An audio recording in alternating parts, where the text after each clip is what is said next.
Hello, everyone, and welcome to this new episode that we're doing, which is a historical case study with our team here from the Paranormal Inspectors. And today we're going to go over the history and evidence that the team have found of the trials of Maidstone and Penenden Heath. So, where shall we start? Where shall we start? Well, we did an investigation in the town hall at Maidstone, where there's cells at the top, and we discovered some people that were locked in those cells. They were going to be transported to Australia, or they were going to be hung. And what else did we find? We found lots of things. We found lots of graffiti etched into the walls. With loads and loads and loads of different people. It wasn't just one or two, was it? It was complete. The walls are completely full, weren't they? Was that the one where we spent ages trying to figure out the Latin? Oh, yeah, there was a bit of Latin. Yeah, there was. Graffiti. Yeah, there was. Yeah. Yeah. And then we went into the tunnels underneath. We did. Yeah, there was a tunnel underneath that ran, we believe, from the town hall up to the Bridewell. It was blocked off, wasn't it? It was blocked off, and it was very shallow from the roof to the floor, and it was concrete floor, so we think it was probably much deeper than that. And whilst we were there, both me and somebody else heard the wheels of a cart, horses' hooves, and somebody walking up and down.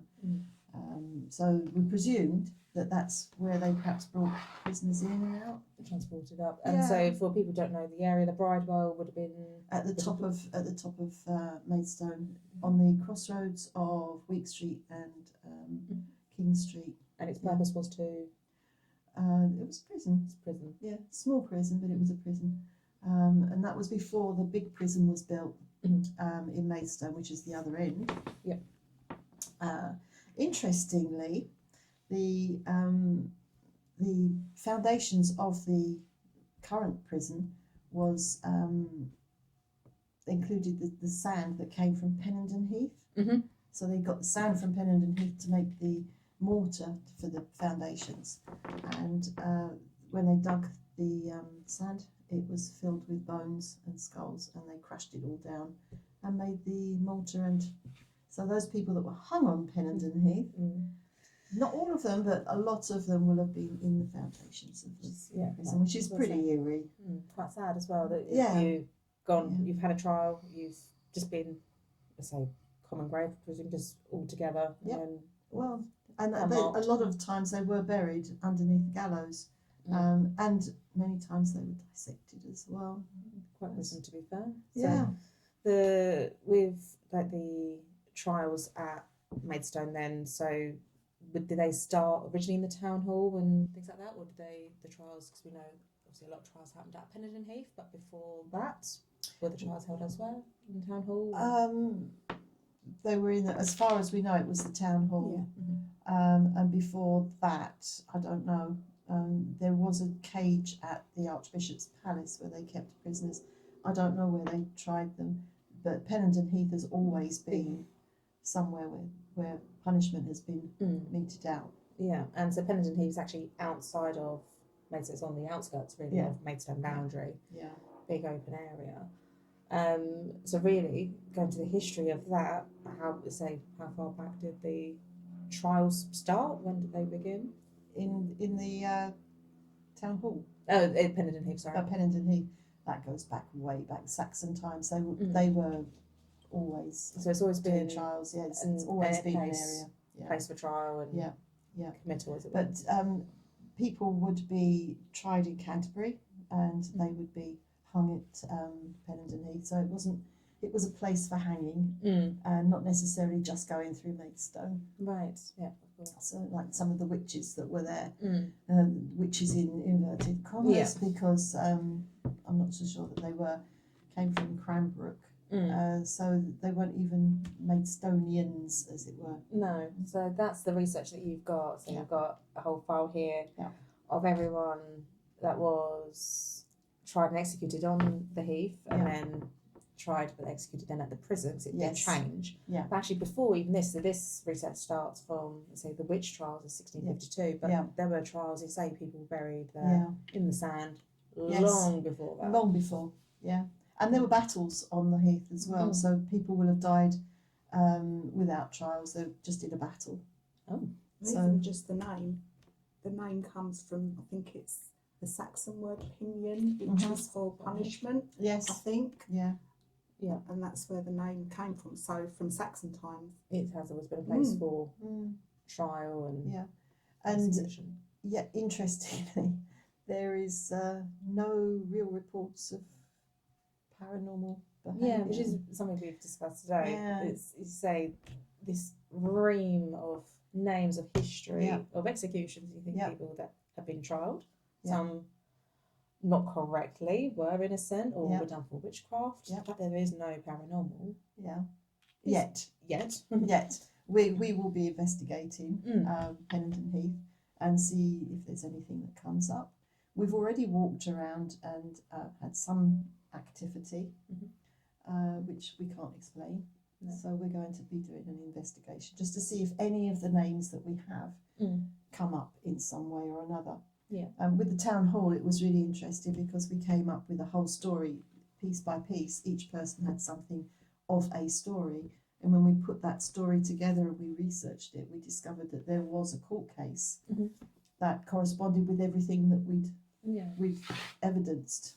Okay. So that for us, making paranormal into history is a really interesting, Yeah, exactly. a really interesting slant. Because if you can go somewhere where you've got absolutely no knowledge of what's gone on, and you can come out with various pieces of information, evidence, and then you can connect it properly to history, then for us that is unusual. Yes, no, that's say Yeah. verify.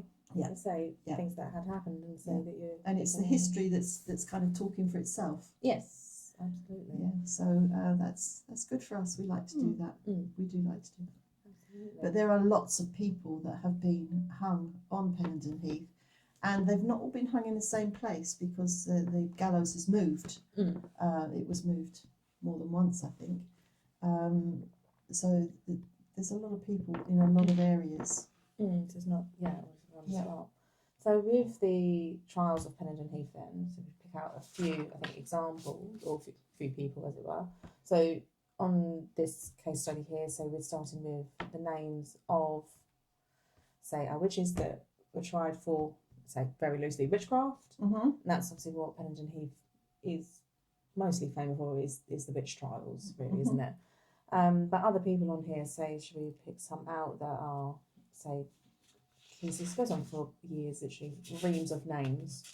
I think one interesting one to start is actually is when it moved away from the Heath. So they were tried at the Heath, but actually executed, so it moved to the prison. Yes. So the prison was built. 1830. Yeah. So when the trials then moved, so trialed at the Heath, but then why did they move it? Why did they move it away from the executions? From the gallows. Well, from what I've researched, it was because there were so many people that found this to be a wonderful thing to go and watch. Yeah. It became a bit of a fair. It was a place for people to meet, and it was an old jolly thing. And people used to drink, and then they used to fight. And it was felt that the lesson that was being taught to the crowds about if you break the law, this is what can happen to you, was being completely missed because they were all getting drunk and having a wonderful time. And so it was felt that they would move that to the prison. Yeah. It wasn't serving its purpose. And actually, the executions there were not just quite simple, just hanging. No. They took it extra steps, didn't they? They did, yeah. And the ritual beforehand, from coming from the prison, being dragged up on some, not always on a cart. If they were on a cart, they would be sitting on their own coffin with somebody from the church reading whatever they do. And other times it would be on a hurdle. They would be tied to a hurdle and dragged up the street on the back, from the back of a horse. And they would even sing the death song before. Yeah, people would sing the death song, the gallows songs. They made a real jolly of it, didn't they? They did, The crowd. yeah, they did. And then they would have two kinds of hangings, which was the short drop and the long drop. And the short drop was more of a strangulation, and the long drop was a breaking of the neck. And then they would dissect. Sometimes they would dissect people to prove to everybody that this is what would happen to you. And presumably, if they've got their religion, that would be the worst thing that could happen to them and their soul. But with the witches, they would hang most witches and then burn them, and the burning would save their soul. Yeah, from what we've discovered. A lot of the time, relatives or sometimes even the executioner, if they were doing the short drop method and the strangulation, they would hang on their legs to try and speed up the process because it could take a long time to die from strangulation. Yeah. And that's where the phrase pulling your leg comes from. Oh, is it? Oh, Yeah. I didn't know that. And didn't they used to sell bits of the rope? They used to hang people with. Oh, And that's yeah, where they the made term, a complete market of it. and that's where the term money for rope comes That's from. right. Oh, Yeah, that's right. It's terrible to think that so much finance was made out of this particular behaviour. Entrepreneurship. So Yeah. And there was also the thing that you uncovered, so with the hands as The well. hands, yes. And that's the hand of glory as it was unveiled. And that was because after it was dissected, people would believe that the hand that committed the crime would, if it was held over somebody's sore or an injury, it would create a cure. So the hand everybody that committed the crime had healing powers. Yes. A bit contradictory. Yeah. And they call it the hand of God. And there is actually one in a glass case somewhere I've seen. And so that was another thing that they would sell. They would sell this option to have this hand put onto. So they made money out of the dead. And then when later on, as the burial acts changed, they took the bodies to Maidstone Hospital. And they gave them for teaching, they were dissected for teaching purposes. So that was no longer something that they could, and probably about the same time, I would suspect, as they went to the prison, because they wouldn't have wanted to have done that at the prison. No. So then, say in the 1830s is when it changed from trial at the Heath to then execution. Yeah. It was within the walls. Well, no, it was outside to begin with, and although John Anybird Bell was the first one. hung, 14-year-old on the roof of the main entrance doors, so that people could see there was 10,000 people there. Apparently, I don't know who counted them. And the number changes when you read different stories, different articles. Yeah. So that's the name that sticks out. Say John Anybird Bell. 1831 was the youngest.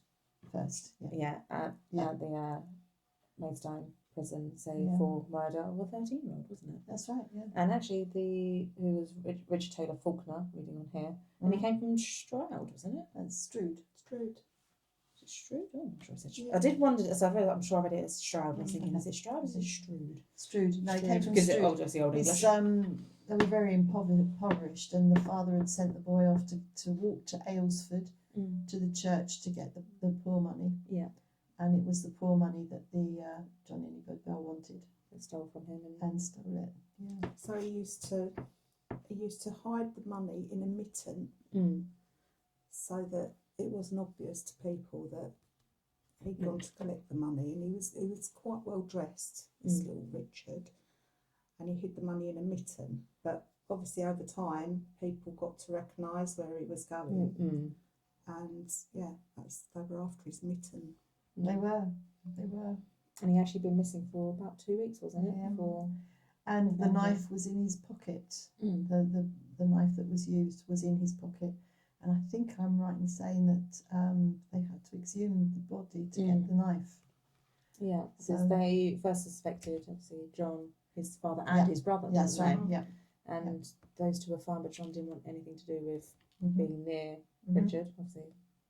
Terrible story, isn't it? It's awful, I mean, nobody would send their child that far. No. For any reason, let alone through woods. and 13 years old. Yeah. So just go collect the money, come back, and he's been gone for a little while. And they found him, I think it was 2 weeks later. Yeah. Yeah. Probably, but yeah, John Anybird Bell's obviously the youngest. He was taken to the Lower Bell pub, Mm-hmm. which is somewhere that lots of people were taken to that were found. Yeah. That was Richard. So going further on then, other interesting people. We've got Frances Kidder, she wasn't the last female to be executed, but she was the last one to be hung at Maidstone, is that right? Yeah. So, and that was in 1868, so really, not when you think of it, not that long ago. No, not really. No, it's Not very, really. like the ages on these don't go back that far. And then one last interesting person I'd say is probably the last person would be Sidney Henry Fox, who was the Yes. last one to be hung in the county Yes. within the prison walls this time. So they'd taken it Yes. from outside to inside. Yes. And buried them inside the prison. Oh, did they? Yeah. Oh, Yeah, and that's what it says on his death certificate or on the legal documents, buried within the prison grounds. So he killed his wife. It's just another really sad story, and it's really come from impoverished backgrounds. You know, people fighting to stay alive, and you know. There was one case, and I can't remember the names, but it was a couple on the Heath. They weren't married, but I think, if I remember rightly, they killed her husband, like the woman's husband, and they were both sentenced to death. The man was sentenced to be hanged. The woman was sentenced to be burned. But she insisted that he was hanged before she was, so she could watch him die. And then she was hanged, and then she was burned. And I can't remember for the life of me the name. I will look it up for Thank you. you, Sue. You carry on. in our names. So what drew you to do this, say, research? Why do I do the research? I just need to know. I really need to know. I mean, why did we hang people, and how many were there, and who were they, and what's their story? What is their story? And it's sometimes the story needs to be told. Yeah, absolutely. And perhaps because if we learn about how people behaved, we don't need to behave that way. No, that's very true. But then, saying that, you say, first recorded ones on here were trialled for witchcraft. That's right. Yeah. And there's someone here that actually have then been, obviously, their verdict turned around. They were innocent. So it's. So what would qualify you as being a witch? Just saying to somebody that you live next door to, I'm going to kill you. Or I put a curse on you. If somebody said, I'll put a curse on you, then no, they could say, that woman's a witch, she could have said she can put a curse on me. Anything that made you different. Yeah. And if you What, were... the way you dressed, or if you were disabled. Yeah. If you kept a cat, if you were disabled from a stroke. Really? So Yeah, that would be classified. Yeah. And it was also whether or not you were the same faith as them, they would target you. So it was very loose, and it was very ambiguous, and so many people died being called a witch when they actually were not anything to do with witchcraft at all. And really, if you think about it, if you were a witch, you would never be caught. No, exactly. And the thing is, well, we've discussed before, if you've had like an inkling of being sensitive to paranormal or spiritual, if you knew, you have to keep that to yourself. herbs, Yeah. even if you knew how to brew certain herbs That's and right. have herbal remedies. Well, that's exactly it. The herbs, and like I said, with the root vegetables that came from the devil, that would be another reason. But if you had anything that was going to cure somebody else and they died, I mean, lots of women that were called witches were actually midwives. And if the child died, then you'd be the witch. Because you killed this child, and that's it's really sad. Or even just going to someone for, I don't know, clothes for toothache or something, which you still do now. If you then got an abscess, and was made ill, then that person must be a witch because it didn't cure you. No, maybe. Yeah. So they couldn't win either way. If they cured you, they were a witch, and if they didn't, they were a worse witch. Yeah. So, Well, it's a bit like, I've got this right or wrong, you've got the ducking, yeah. and if you survive, if you're, if you, they classified you as a witch and they ducked you as a witch and you survived, then they'd Then burn you. Yeah. But if you drown, You're innocent. you're innocent. yeah. you're So, dead. So So- it's If you're going in the ducking store, Yeah, you you're might not as well. coming No, out. no. so No. and if you did, yeah, you were then Yeah. burned for Yeah. being a Some witch. some people were burned alive. They Mm. would use faggots Yeah. and put them by your feet, and they'd put a big pole up with a hook on it and hang you and put faggots around your feet because they burn quickly. Mm. And when they put you in the water, if they weren't using the stool, they would tie your thumbs to your opposite big toe. They Oh, so were you're trussed crossed. up like Yeah. a chicken, so there was no way you could try and swim or get away. Or But to actually get somebody to commit to being a witch, they went through such terrible torture. Mm. There was some awful things that they did to people that where eventually they just said, whatever, I'm a witch, I just need you to stop. Yeah, exactly. So- I can imagine. But then you're talking about outside of Maidstone, No. outside of Kent even. Going quite far afield. Yeah. But say in Maidstone, this documentation that you've got together, so these lists of names and the trials, and actually to go from, interesting, say, from the Heath to the prison, so just a change in society to go, Yes. actually, it's not a spectacle, it's not here, you're not That's here to have a right. jolly, it's actually someone's punishment, Yeah. although sometimes not meant to be, but it's a change in attitude as well around Yes. our punishment Evolved. system. Yeah. But it's interesting that it evolved because people were misbehaving on the Heath. Yeah. I mean, they couldn't handle the misbehaviour, so they said, "Oh, let's just move it. Let's Yeah. move it down to the prison, and we'll reduce the amount of people that come to see this because there were thousands of people that just thought, oh, great, there's a hanging, let's go." Yeah, very. it was like Strange. sort of being made an example of, and I think that Yeah. that then backfired. They lost the momentum. It wasn't as shocking, was it? If, No. if you could. If Yeah. you did every other week, or every couple of years. I suppose it's a bit like us being desensitised to horror films and stuff, Yeah, and aliens. aliens, that sort of thing. You know, you see And it all some the time. politicians. Yes, don't mention. no. Yeah, it's desensitisation. Yeah, exactly.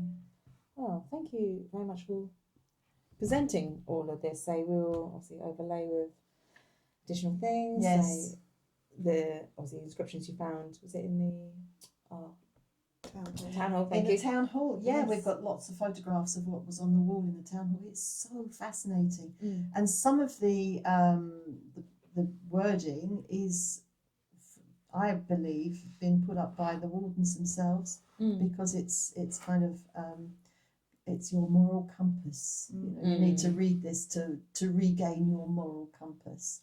But other people are just saying, you know. But the way this record goes, by that point, if you're already at the town hall, Oh, you knew where you were going. And it's great. I mean, it's exciting for us, and it's find a name on the wall Mm. and then find it in there. Yes. It's like, oh wow. Yeah, and you've got people that, I mean, they've got unnatural behaviour, Mm. which usually was two men, and they would be hung for that. Yeah. And then you get women that committed infanticide. And actually, what page did I write it? That one. Yeah. So this was the ratio on this list. It was 156 men hung and 21 women. Yeah.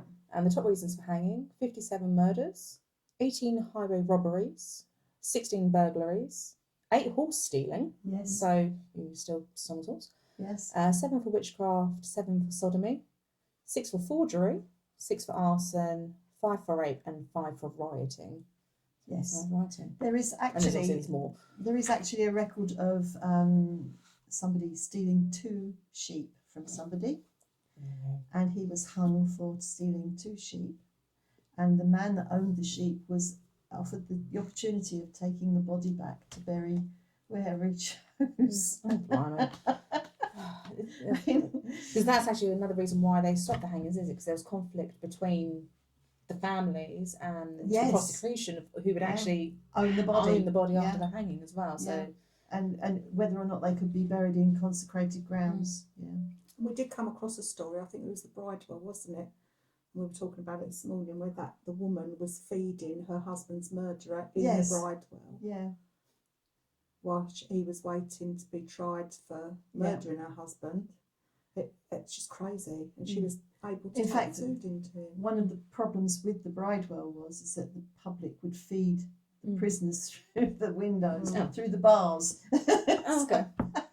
So it wasn't, well, I'll say it's bad, but obviously if you're getting a bit of food snuck in. And some of these people that were in the town hall cells were, like I said, transported, and they would go to the hulks first, and the hulks were the big boats that were on the Thames that were holding prisoners. Because they only really held trials, say, on certain rotations, didn't they? Yes, it was the assizes really, and they would be every quarter. So if you got, so just missed the last one, as it Yeah. were, for lack of a better wording, you Yeah. will be waiting a while in Yeah. holding for your trial. These buses were really slow. Yes, yes, exactly.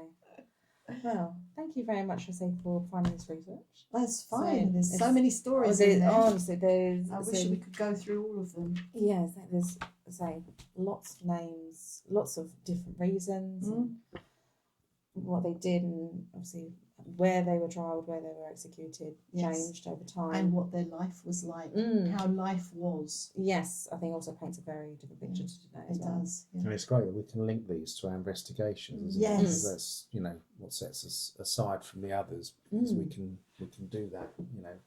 You have the investigation, do the research afterwards, and it marries up quite a bit at the time. And it's validation for us. Yeah. Yeah. But it's also getting those people's stories out there. Yeah. Because they're all forgotten. Yes, exactly. Yeah. And forgotten at a time when people didn't matter. Yeah. Life was so cheap. Mm. And it's so sad that you've got young girls that are being sold by their parents to the sailors of the area, and then they have a child and they can't bring it up, and the child's dead. They accuse the mother, she gets hung. I mean, it's so sad. It's really sad. But yeah, it feels like you're doing these people some justice by telling their story. Yeah. Even though some of them were, And murderers, but still. perhaps just makes us realise that actually we're quite lucky with what we've got. Yes. And we should respect that fact. Yes, it has come a long way. Yes, absolutely. Well, thank you all You're for welcome. a great discussion and a little bit of history on this part of Kent. And we'll be back, so we're doing more paranormal, more historical, so case files of different areas of Kent, different folklores and paranormal. So stay tuned, and we'll be back with another case file soon. See you later.